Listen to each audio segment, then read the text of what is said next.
Hey, j'espère que tu vas bien, j'espère que tu te portes bien, que tu passes une excellente journée, une excellente soirée ou simplement un bon moment. Bienvenue sur Distinction, un lieu où tu ressors différent de la manière dont tu es rentré. Pour ne pas dire Big Change.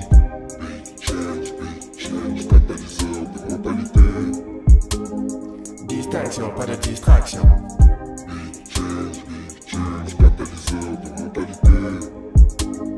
Distinction, pas de distraction. Yo, j'espère que tu vas bien. J'espère que tu te portes bien. J'espère que tu es confortablement installé. Que ce soit dans ta cuisine, dans la voiture, dans ton lit, sur ton canapé, au bureau. Je salue tes collègues.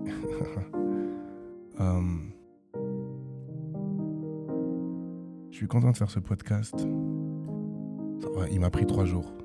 Parce que je vais pas vous mentir, sachant qu'ici on est sincère, jusqu'à aujourd'hui, il n'y avait pas beaucoup d'inspi.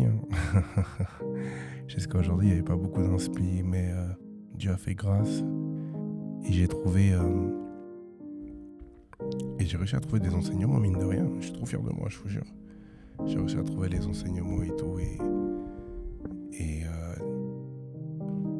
je suis content de partager ça avec vous. Avant ça, j'aimerais adresser un message à une personne. C'est peut-être toi. C'est peut-être à toi à qui je parle. Nous sommes en ce mois de février, right? Et je voulais simplement dire que je suis fier de toi. Je voulais simplement dire que je suis fier de toi. Que je suis fier de ce que tu as accompli en ce mois de janvier. Je ne sais pas ce que tu as accompli, mais j'ai la conviction que tu l'as fait avec cœur, que tu as mis l'énergie nécessaire et que Dieu a agréé. D'accord? Donc voilà, je voulais simplement dire que je suis fier de toi. Continue. D'accord? Il y a peut-être personne qui te le dit, il y a peut-être personne qui te voit, mais continue. D'accord? Continue et continue. Accroche-toi. D'accord? On est encore au début de l'année, donc le rythme que tu prends maintenant est essentiel pour le plus tard. D'accord? Le rythme que tu prends maintenant est essentiel pour le plus tard. Donc vraiment, accroche-toi, donne-toi les moyens de réussir. D'accord? On est en février. Ça veut dire que là, on rentre dans le 2e mois de l'année, ce qui signifie qu'il nous reste 10 mois, du coup, pour pouvoir finir cette année. Mais j'ai la conviction que les pierres que tu es en train de poser maintenant vont dans le bon sens et que Dieu est d'accord avec ça. D'accord? Si tu avais des doutes, si tu avais des hésitations, si tu avais peur, fortifie-toi et prends courage, comme on l'a dit lors du dernier podcast. Fortifie-toi et prends courage, que la peur ne soit pas ton partage, que la timidité ne soit pas ton partage, que le côté réservé ne soit pas ton partage non plus. Que Dieu puisse faire en sorte que tu puisses rencontrer des gens, que tu puisses être dans des lieux qui te sont agréés, qui sont en lien avec les projets que tu veux monter parce que Dieu est d'accord avec ton projet. D'accord? Tu vas rencontrer des gens, tu vas aller dans des nouveaux endroits durant cette année que Dieu aura agréé. D'accord? Donc, fais-toi confiance, fais confiance à Dieu, fais confiance au talent qu'il a placé en toi, au don qu'il a placé en toi aussi, d'accord? Parce que tu es là pour réussir et tu vas réussir, d'accord? Tu es là pour prospérer. Dieu veut que l'on prospère. Il veut que l'on prospère à tous égards et que l'on prospère comme l'état de notre âme. Donc, j'ouvre cette parenthèse, prends aussi soin de ton âme. Parce que c'est de l'intérieur que jaillit les sources de la vie, d'accord? Prends aussi soin de ton âme. Et j'espère que ton âme va bien. Right? Parfait. On va pouvoir rentrer dans les enseignements de cette semaine. Ok? J'en ai 6. Aujourd'hui, je ne serai pas forcément long, mais j'en ai 6 qui me semblent essentiels, en tout cas pour ce début de mois de février. Right? Let's go. Le premier point est celui-ci: ne courez pas après le succès, mais devenez une personne de valeur. Je répète, ne courez pas après le succès, mais devenez une personne de valeur. Qu'est-ce que je veux dire par là?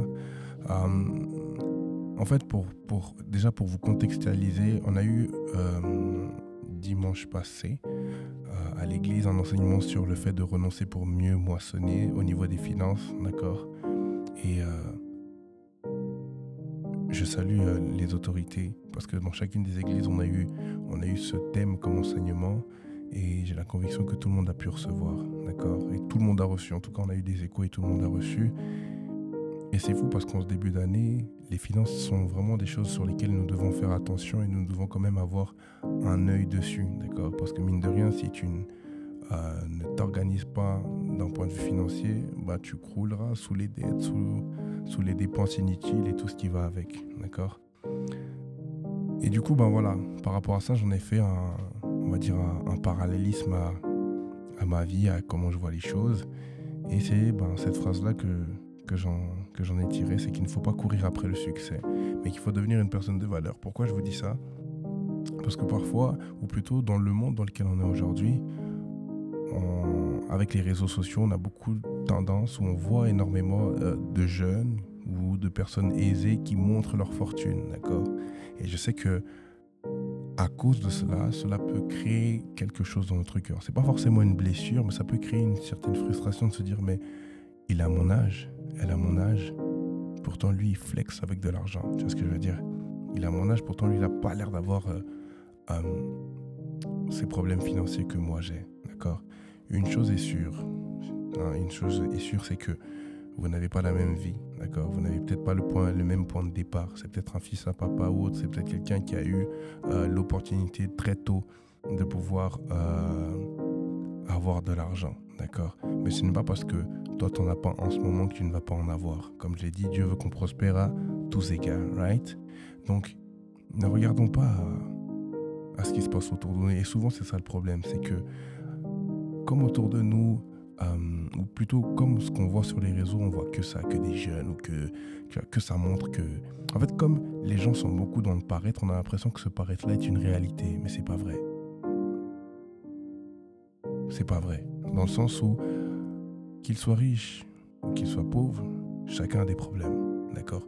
Et comme j'ai l'habitude de le dire, ça ne sert à rien de jalouser ces gens parce que tu ne sais pas ce qu'ils ont fait pour avoir ce qu'ils ont et tu ne sais pas ce qu'ils doivent faire pour garder ce qu'ils ont eu.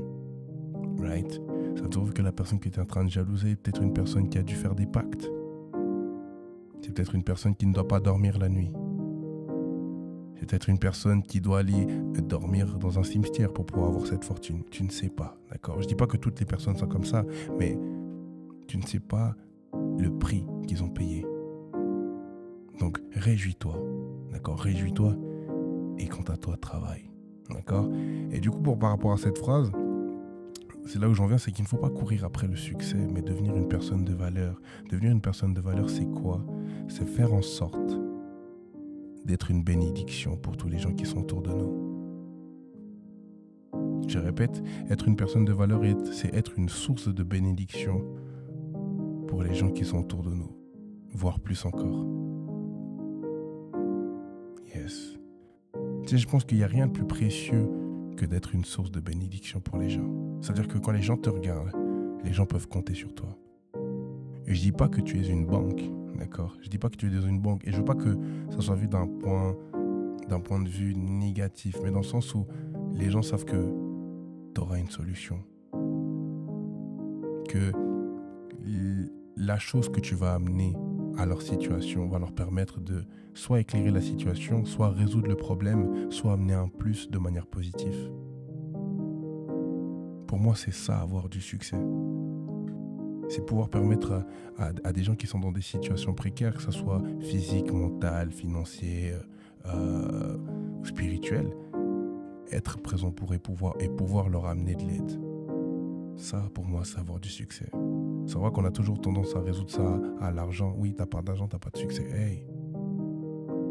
Comme je l'avais dit dans un des podcasts, tu peux avoir sauvé la vie de quelqu'un. Ça vaudra beaucoup plus que 1 million. Ça vaudra beaucoup plus que 1 milliard. Right? Donc être une personne de valeur, c'est être une source de bénédiction pour les autres. Et là, je veux que tu te regardes.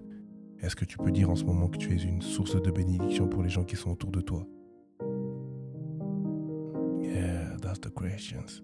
Est-ce que tu es un fardeau pour eux ou une source de bénédiction? Je vais revenir sur ce point. En t'expliquant pourquoi. Troisième point, vu que c'était les deux premiers. Le troisième point est celui-ci. Le touche-à-tout ne maîtrise rien. Et c'est tellement fort cette phrase. Je l'ai appris hier soir, genre. Le touche-à-tout ne maîtrise rien. Je vais aller plus loin dans cette phrase. Vous n'êtes pas fait pour tout accomplir, bien que vous puissiez tout accomplir. Je répète, vous n'êtes pas fait pour tout accomplir, bien que vous puissiez tout accomplir. Qu'est-ce que je veux dire par là? On a la capacité de tout faire. Et comme dans les Écritures saintes on dit, tout est permis mais tout n'est pas utile. Donc je reviens à ma phrase, on a la capacité de tout faire. Mais ça ne veut pas dire qu'on doit tout faire. Est-ce que tu me comprends? J'ai la conviction que tu me comprends et que tu as dit oui. Donc je répète, on a la capacité de tout faire, mais ça ne veut pas dire que l'on doit tout faire. Et là on revient à la phrase, le touche à tout ne maîtrise rien. Je vous dis ça en vous donnant un exemple, ou plutôt en vous parlant de ma propre vie. Vous savez, j'ai plutôt pas mal de casquettes. Ouais, j'ai plutôt pas mal de casquettes. Dieu fait grâce que j'ai pu être dans le mannequinat, que je suis actuellement dans l'acting. J'ai été militaire. Je suis maintenant dans le développement personnel avec les conférences, avec les masterclass. Vous voyez, j'ai pu avoir plein de casquettes. D'accord, j'ai pu avoir plein de casquettes. Mais il y a une chose qu'on m'a toujours appris, c'est qu'il faut que tu maîtrises un point. Il faut que tu maîtrises un point. Tu sais, donner de l'énergie à plein de choses ne te permet pas d'avoir l'impact que tu veux. Alors que si tu t'étais concentré sur un seul point, tu pourrais avoir l'impact voulu et l'impact recherché. Dans le sens, quand tu donnes ta force à tout le monde ou à plein de choses, en fait, le résultat, il n'est pas bon. Alors que si tu donnes ta force une seule fois, là, tu peux avoir plus d'impact. J'espère que tu me comprends. Tu vois. Et typiquement, pour vous dire, j'arrivais à un stade où je devais gérer tout ça. C'est-à-dire que je devais gérer le fait que je fais de la photo. Je devais gérer le fait que j'avais peut-être des courts-métrages. Même si c'est des apparitions autres, tu dois aussi gérer. Le fait que je voulais publier des vidéos pour distinction, faire des podcasts, faire des zooms. Et vous voyez tout ça là, c'est de l'énergie. C'est de l'énergie. Et le problème, c'est que on en a la capacité, c'est vrai. Mais est-ce que c'est vraiment ce que tu dois faire? Et j'ai même envie de te dire un truc. Est-ce que c'est vraiment ce pourquoi Dieu t'appelle? Yeah. Est-ce que c'est vraiment pourquoi Dieu t'appelle? Je vais vous dire un truc. Je voulais être mannequin. Si Dieu fait grâce, je le serai toujours, d'accord? Je voulais être mannequin et je voulais tellement être mannequin aussi pour les Gucci et autres et tout, tu vois. Mais à côté, je voulais gérer distinction. Ouais, je voulais grave gérer distinction. Je voulais vraiment porter distinction. Le truc, c'est quoi? C'est que je me suis rendu compte durant mes 3 dernières années, c'est que il y avait un temps où j'essayais de gérer les deux, sauf qu'il y a toujours un côté où il y a moins d'énergie. Et ce côté-là, c'était distinction. Ouais, ce côté-là, c'était distinction. Et vous savez, c'est quoi le plus drôle? C'est que distinction est le projet que Dieu a mis dans ma vie. C'est-à-dire qu'il m'a permis de faire le mannequinat. Il me permet de faire le mannequinat en soit. Mais là où je dois mettre le plus d'énergie, c'est pour distinction. Et souvent, on est dans cette situation. C'est-à-dire que Dieu vous a déjà montré ou vous a déjà placé dans votre couloir. Mais comme Dieu est un Dieu de libre arbitre et qui ne vous oblige pas, il vous permet de faire toutes ces choses que vous souhaitez faire. Mais cela ne veut pas forcément dire qu'il est en accord. Ou peut-être que l'énergie que vous mettez là, si vous l'aviez mis dans ce qu'il avait pour vous, ça aurait peut-être porté plus de fruits. Aujourd'hui, je vous dis ça parce que je le vois. Je le vois. Depuis que je bosse distinction à fond, je peux carrément dire que je suis à 100%. C'est fou parce que je suis à 100%, mais sur les autres domaines, j'y mets aussi de l'énergie. Donc ça veut dire que je dois être un truc comme 150%, d'accord? Right? Mais tout ça pour dire que depuis que je mets de l'énergie nécessaire sur distinction, ça ouvre des portes. Ça crée des opportunités, ça aide les gens. Et plus je travaille dessus, plus je me rends compte que c'est ce que je dois faire. Et généralement, plus vous travaillez sur ce que Dieu vous a mis, plus Dieu vous montre et agrée. Que ce soit avec des retours des gens. Vous êtes tellement nombreux à me faire des retours sur ce que je vous dis que je me dis, mais je peux pas arrêter. Pourtant, le mannequinat, ça marche aussi. Le mannequinat, ça marche aussi parce que Dieu agrée. Mais ça ne veut pas dire que c'était là votre place. Par contre, que je mette un équilibre, vous avez le droit de tenter toutes ces choses. Vous avez le droit de tenter toutes ces choses parce qu'il y a toujours quelque chose à prendre qui va pouvoir vous aider dans vos projets ou dans votre couloir. D'accord? Vous avez le droit. Il faut tester. Il faut tester.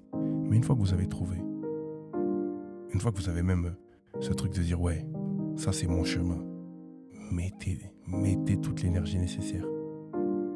Put God first, parce que on n'oublie pas de mettre Dieu en premier.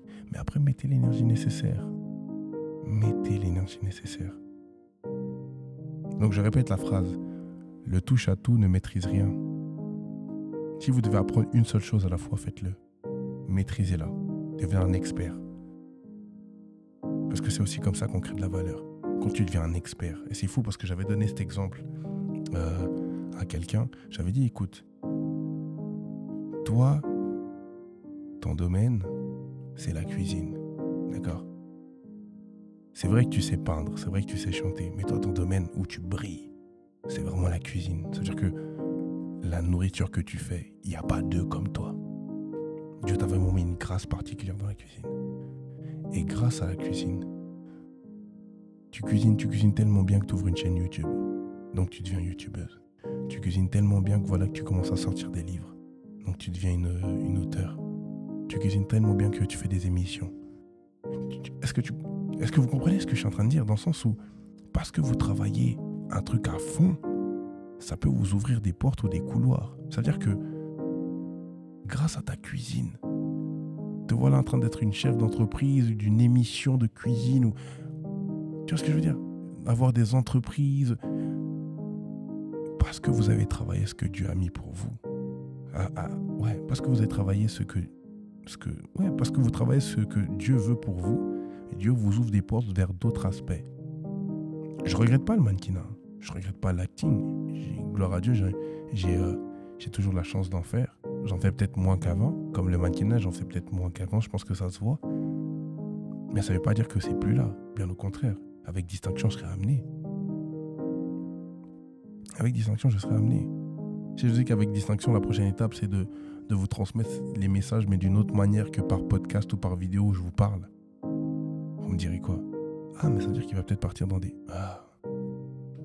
Yeah. Do you understand? Ok? Point suivant.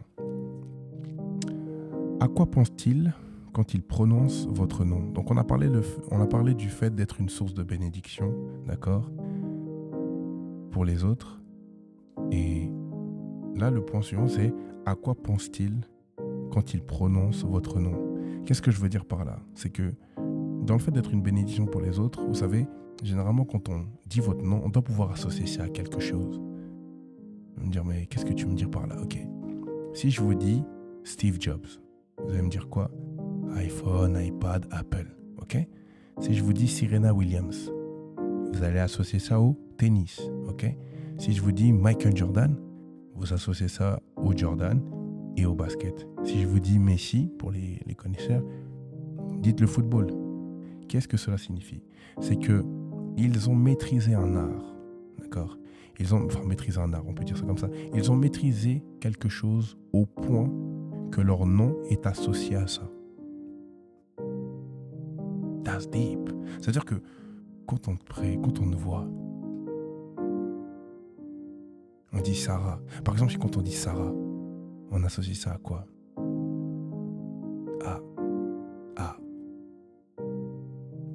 Ah ouais, là ça commence à faire réfléchir. Quand on dit David, à quoi est associé David? En fait, vous devez arriver à ce stade où la chose que vous maîtrisez vous présente avant votre nom. Damn. Yeah. Vous devez arriver à ce stade où ce que vous faites vous présente avant même que vous vous ayez dit comment vous vous appelez. Tu vois un peu le truc? Dans le sens où on va penser directeur ou directrice artistique, on va penser à Sarah. Et quand Sarah va arriver, on va dire « Ah, mais c'est elle la directrice artistique », alors qu'elle ne s'est même pas présentée. Mais parce que tu as travaillé une compétence au point de devenir une experte, c'est ta compétence qui... Oh. Do you understand what I'm saying? You know, what I'm saying? Tu vois ce que je veux dire? Dans le sens où tu peux ne pas connaître le nom Steve Jobs, mais quand tu le vois, tu sais que, ah non, lui c'est Monsieur Apple. Oh. Do you understand what I'm saying, you know? Tu vois ce que je veux dire? Arriver à ce stade, ça veut dire que travailler ce que Dieu a pour vous, de manière à ce que quand vous arrivez dans une pièce, ce pourquoi Dieu vous a appelé vous appelle. En fait, devient votre titre. Et après, on se dit, en fait, carrément, je vous parle, là, je vibre. Voilà, quand je vibre, c'est que on y est, right? Nous y est. Mais bossez. S'il vous plaît, venez. Faisons en sorte que cette année, on arrête de s'éparpiller. Qu'on arrête de partir dans tous les sens. Alors qu'on sait très bien ce qu'on doit faire. Vous savez, c'est quoi le plus dur? Je vous parle avec sincérité. Vous savez, c'est quoi le plus dur pour moi, là? C'est de rester focus sur distinction. Alors que j'ai envie de faire tellement de choses. Demandez à mon entourage et vous diront. J'ai envie de faire tellement de choses. Mais tellement de choses.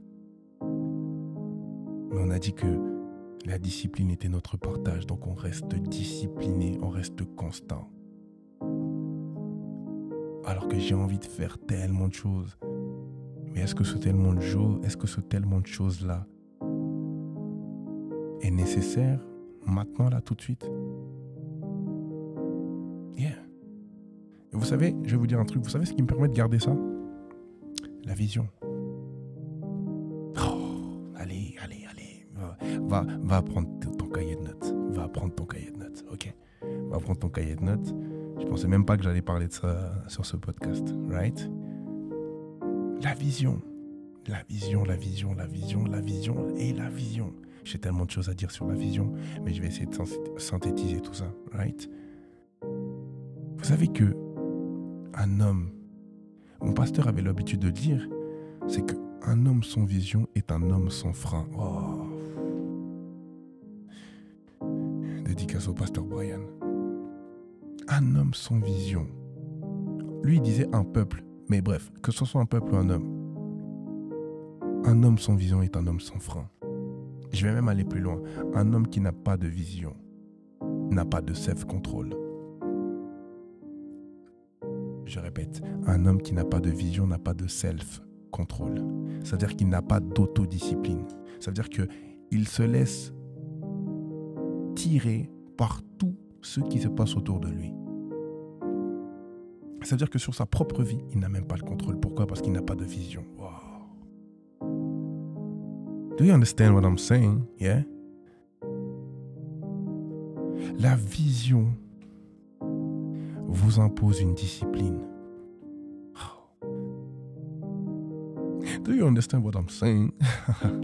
La vision vous impose une discipline.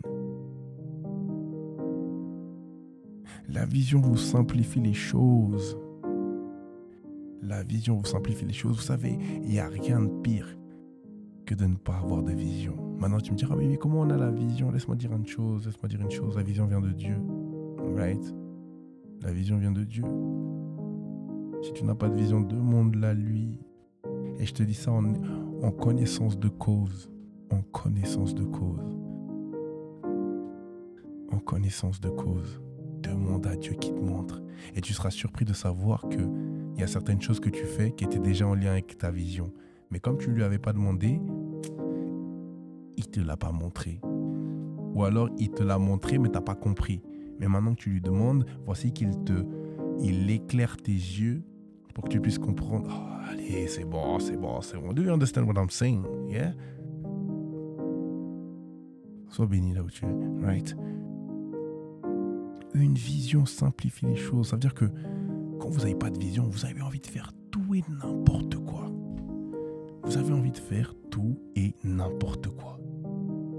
Mais vous n'êtes pas fait pour faire tout et n'importe quoi. Vous êtes là pour un but, pour une cause. Do you understand what... Vous connaissez le proverbe qui dit, dans 1 Corinthiens 6, qui dit « Tout m'est permis, mais tout n'est pas utile ». Tu sais pourquoi tout ne m'est pas utile? Parce que j'ai la vision. Ça veut dire qu'une fois que j'ai la vision, une fois que je sais ce que je dois faire de ma vie, il y a des choses que je ne peux pas faire. Il y a des choses que je dois faire parce que si je ne les fais pas, je n'accomplis pas la vision que Dieu a mis dans mon cœur. Et il y a des choses que je ne peux pas faire. Il y a des lieux que je ne peux pas aller. Il y a des gens que je ne peux pas voir. Il y a des gens à qui je ne peux pas parler. Pourquoi? Parce que ma vision, ça ne matche pas. Et suivant comment ces gens-là pourraient me sortir de ma vision. Do you understand what I'm saying?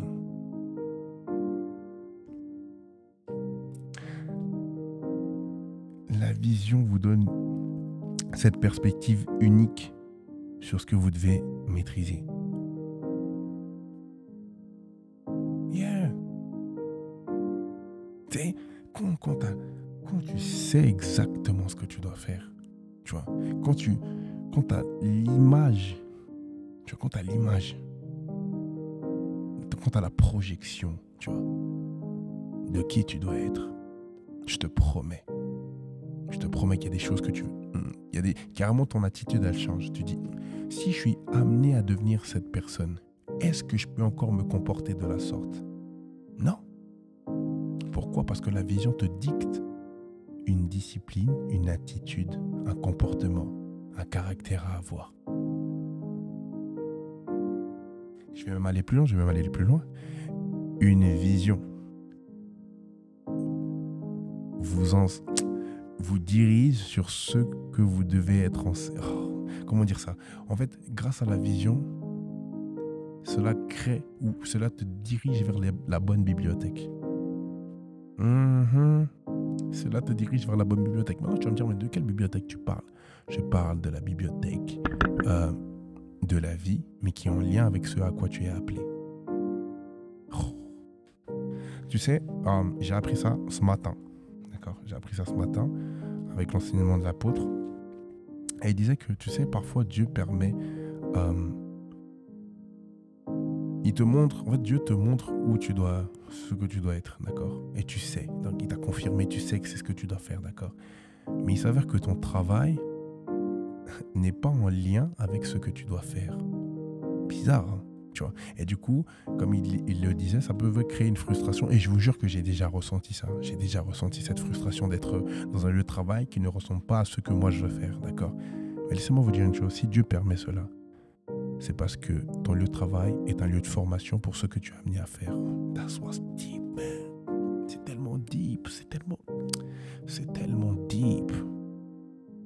C'est tellement deep. En fait, quand il a dit ça, je me suis dit, mais c'est tellement vrai. C'est tellement vrai.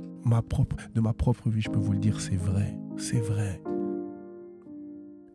Parfois, ton lieu de travail est ton lieu de formation. Je suis amené à parler à des gens. Mais si je vous dis que là, mon taf, c'est de répondre au téléphone toute la journée, qu'est-ce que je fais là? Je parle à des gens.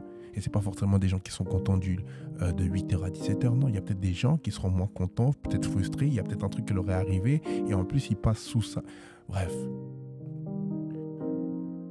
Mais c'est grâce à ça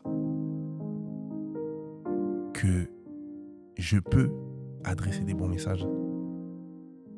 C'est grâce à ça que je peux prendre sur moi, que je peux faire preuve de patience, que je peux ouvrir mon cœur et me dire non, t'inquiète, tu peux supporter ça. Donc des fois, tu es là, tu dis mais Dieu, tu m'as montré ce à quoi je suis amené, mais pourtant mon travail, ton taf est un lieu de formation. Et ça se trouve que tu dois enchaîner 2, 3, 4 travails pour être bien formé, comme ça quand tu rentres dans ce que Dieu a pour toi, là, tu commences à dire, mais en fait, je gère. Mais tu sais pourquoi tu gères? Parce qu'avant ça, tu as eu un taf où c'était dur. Maintenant, tu me diras, et dans la Bible, c'est pareil. Il a donné l'exemple de David. David était amené à être un roi, mais il gardait les brebis. Tu sais combien ça l'a travaillé? C'est ça que l'apôtre disait. Tu sais comment ça l'a travaillé? Son cœur. Deep.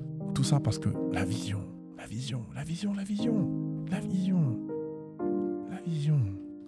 Right? La vision. La vision. La vision crée votre semaine, votre mois, votre année. Mais c'est vrai. C'est vrai.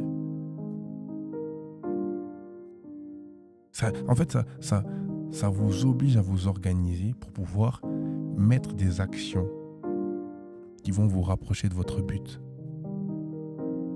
C'est un truc de fou. Ça vous oblige à vous organiser pour pouvoir poser des actions qui vont vous rapprocher de votre but. Et si... Ça commence à m'énerver là. Mettez les bonnes colères, les saintes colères comme on dit. Dites-vous que ça c'était un gros point parmi les points que j'avais. Right? On va reprendre. On reprend. Du coup, le point 5, voilà le point 5, l'inactivité vous tue et Dieu n'aime pas ça. Je répète, l'inactivité vous tue et Dieu n'aime pas ça. L'inactivité vous tue. Pourquoi? Parce que quand tu n'es pas actif, tu n'émets pas d'énergie. Vous savez que c'est quelque chose dont on avait parlé au début d'année. Tu vois, ce que vous attirez, c'est ce que vous dégagez, c'est aussi ce qui va vous revenir. Mais si toi, tu es là, tu ne travailles pas, d'accord? Tu ne travailles pas, tu ne bosses pas. Tu ne peux pas être une plus-value pour les autres alors que tu ne fournis rien. C'est pas comme ça que ça marche. Et laisse-moi dire une chose. Dieu n'aime pas les paresseux. Dieu n'aime pas les procrastinateurs. Si tu as l'occasion de le faire, fais-le. Oui, je parle à toi qui avait prévu de me remettre à demain ce que tu devais faire aujourd'hui. Donc, fais ce que tu vas faire aujourd'hui, n'attends pas demain, parce que demain, il est peut-être trop tard. Dieu n'aime pas ça. Ce que tu peux faire aujourd'hui, fais-le aujourd'hui. N'attends pas, fais-le aujourd'hui. Et là, on va dire une chose. Tu sais pas ce qui peut se passer demain. Tu sais vraiment pas ce qui peut se passer demain. Alors, s'il te plaît, n'attends pas. Fais. Tout ce que tu peux faire aujourd'hui, fais-le. Et je te dis ça parce que je suis aussi dans cette situation. Il y a tellement... Vous savez, le journal. Je vais vous dire un truc. À toi qui n'as toujours pas pris le journal, mais qui va le prendre parce que je vais t'expliquer pourquoi il est important. Vous savez que grâce au journal, et vu que je suis obligé de mettre des coches, ça m'oblige et ça me discipline à faire ce que je dois faire aujourd'hui. Après, il y a des trucs que, en fonction de comment... c'est le réveil de mon collègue. En fonction de... comment on dit ça? En fonction de la semaine, parce que tu vois, il y a ce que tu planifies et il y a comment, on va dire, la semaine se passe, d'accord? Mais grâce à un journal, grâce à une organisation, cela m'oblige à faire les tâches au jour où je dois les faire. Parce que si je ne les fais pas, je perds du temps. Et si je perds du temps, je me tire une balle dans le pied tout seul.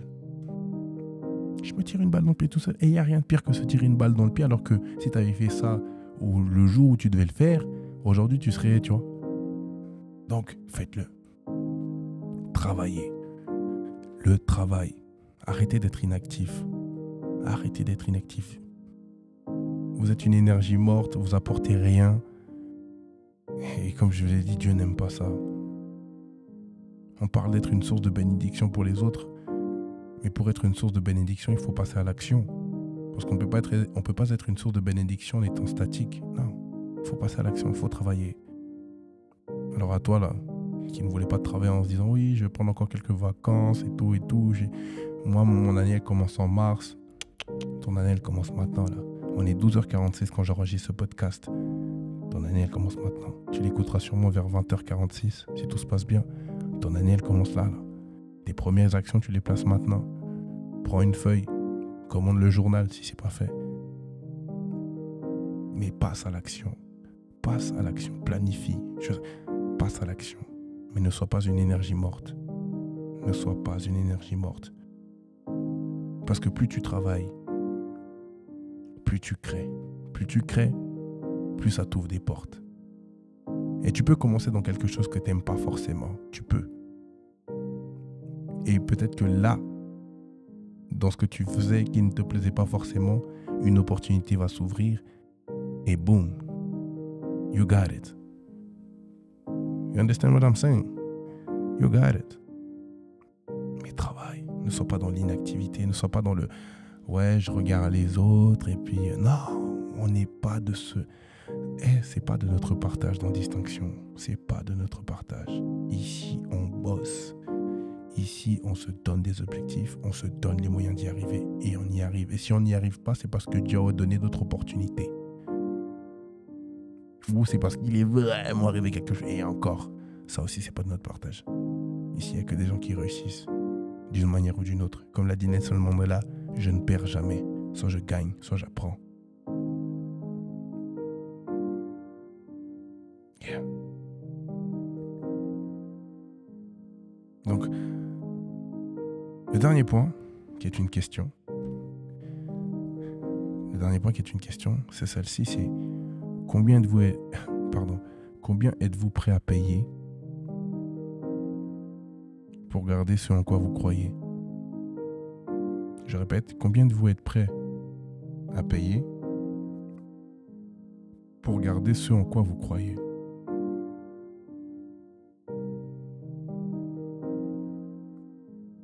Tu sais que tu vas réussir. Ok. Mais quel en est le prix?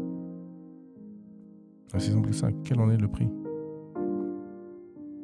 Tu sais que tu es amené à devenir je ne sais qui ou... Ok.